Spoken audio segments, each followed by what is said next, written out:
So last month, you may recall, we talked to the man behind Marley's Mutt Positive Change program. Remember that?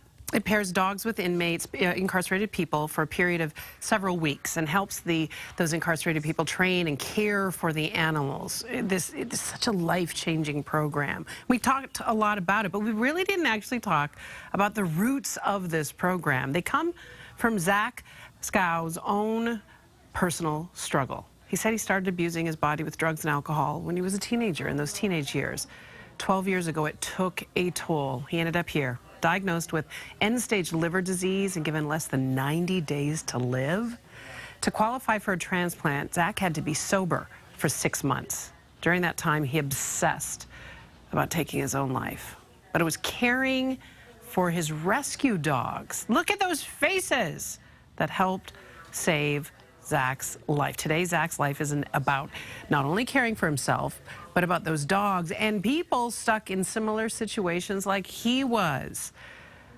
We invited Zach back because I needed to talk to him. Wait, you had a little furry friend with you a minute ago. Where did the puppins go? Who do you got with you today? This is Cora Rose, my double front leg amputee, my little therapy girl.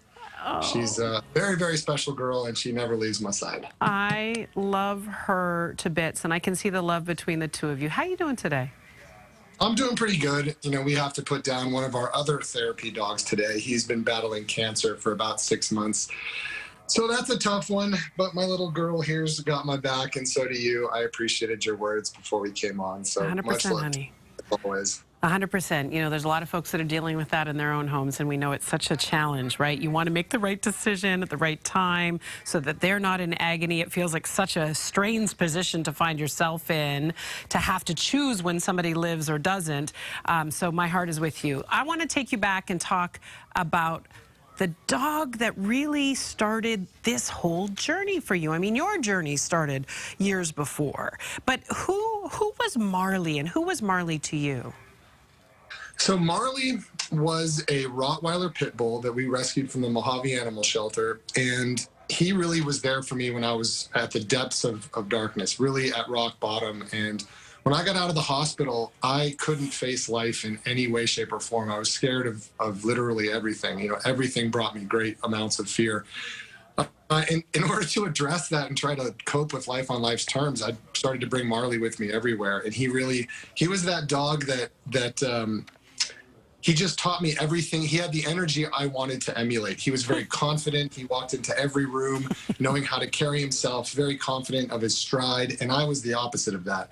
So I really needed him to show me the way and kind of give me the self-esteem I needed to face life. And by bringing him with me, I slowly started to get that self-esteem, which really helped put me on the right track, got me further involved in animal rescue and education and being of service. And he really brought me into a life of being of service, and that's all we've done for the last 14 years. Marley wasn't just a pet. Marley was not just a dog that kind of crossed your path.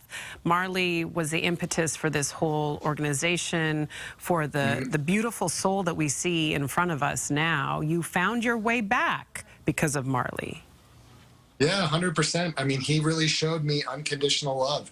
What I was experiencing, and what so many addicts and alcoholics experience, is a true sense of loneliness, hopelessness, and great shame, great lack of self-worth. And boy, did that dog and several others just inundate me with unconditional love. Just this feeling that, hey, you're going to be okay. You are okay. We see you in there. We recognize that you are in there and that you're going to be okay. And just keep putting one foot in front of the other and keep smiling, keep getting out of your comfort zone. We've got your back. You know, kind of, let's do this. And it sounds kind of silly to say, but I think but it doesn't, though. It doesn't, because when I think about the work that you've done with Positive Change, with the therapy programs that you do with other people, it makes sense, because you figured, look, if I'm experiencing this with Marley, let's replicate this and give this to other people. So you know firsthand the transformative power a relationship with an animal like a dog. We've seen it we've seen therapy horses used with autistic children, with people who are nonverbal. The power between man and beast is phenomenal. Oh, absolutely. And that's what so many of the folks that we work in therapy with, we have a Miracle Mutts therapy program that operates all week in various different hospital settings, school settings. That's why Cora's ears are pink, or, kind of powder dyed pink, is because we go to so many schools and try to affect change there. Yeah. But in prison, the images that we're looking at now in prison, it is truly a lack of feeling believed in, a lack of self-esteem, a lack of resources, and hope. Hope is the thing that really these dogs give these guys. And that's Brian James that we're looking at right now, who paroled last week. We will see him in 90 days. Wow. I cannot wait. He's going to be joining the pet industry as soon as he gets out. I'm sure he'll be working at LA Canines down there in Santa Monica. And it's really just been transformative. I can't even tell you. It's hard to boil it down into 90 seconds, but this program has revolutionized the future for so many individuals by taking dogs into a prison setting where there really is no hope and there is just extreme darkness.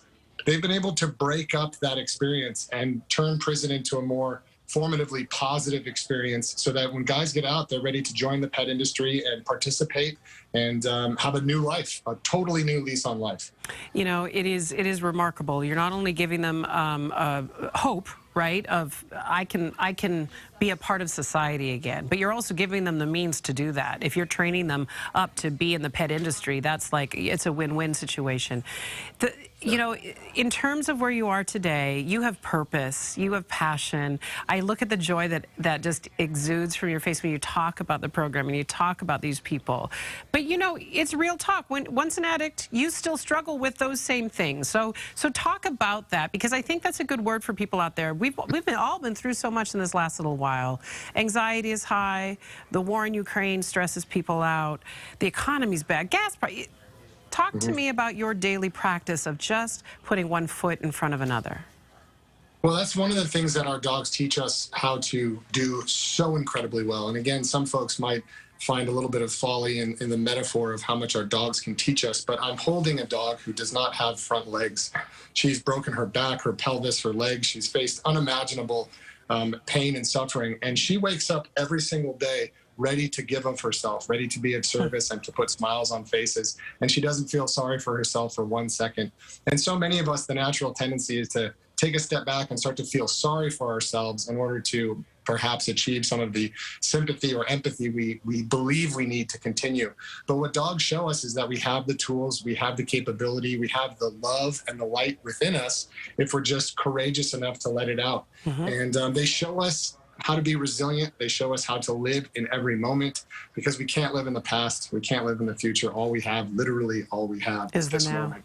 And dogs have figured it out. They have figured it out. Okay, so how can people help? Because, every time we have you on, there are people that are like, I want to be a part of this. I want to know more about this. What can I do? How can I support? What would you like people to know about how they can be a part of supporting your work?